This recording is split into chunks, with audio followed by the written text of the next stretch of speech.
the tension that might be existing inside that Broncos locker room. We heard reports of basically a shouting match going on between the offense and the defense after the last game against the Patriots. What can you tell us about that, and have they resolved some of that tension? Well, it does seem to be resolved, and I'm not sure all the details. I mean, as they've come out, they've been a little, I don't want to say inconsistent, but there hasn't been a lot to it. And the fact that Aqib Talib's involved doesn't surprise anyone because he's the most fiery guy in that locker room. And so when you hear that he and Russell Okung are probably the two principals yelling at each other, I mean, the entire team has to walk by the offensive line to get in the post-game shower just because of where the showers are located and where the offensive line's lockers are.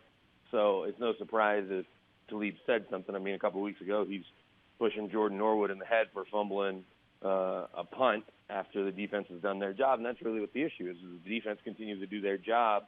And even though Wade Phillips yesterday said, our job is to outperform the other team's defense if they give up the 10 points and we need to give up 9.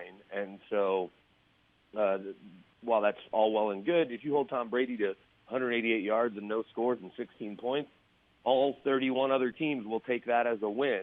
But when your team can only put up 3 on the other side, there's some frustration there. And the defense has continued to be the best defense in football. You know, I don't know what all the metrics say, but if you look at it on paper, and they probably have more than what should be 3 Pro Bowlers when you talk about how well their safeties have played, and Derek Wolfe and Brandon Marshall when healthy.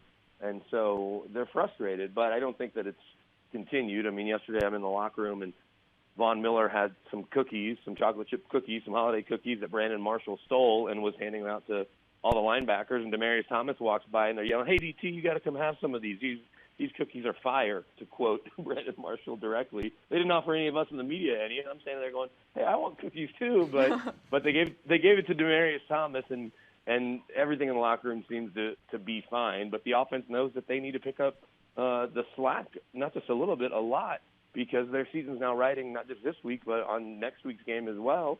And if they don't make the playoffs, it's going to be squarely because of the offense, not because of anything the defense has done. You know, Brandon, by the way, we had a lot of tension here on the show, but Alexa brought donuts today, and so we're all cool. It's all good. Oh, good. He doesn't know about It's all about food. It's all about food. He doesn't know about the lump of coal yet in his stocking. He'll get around to that.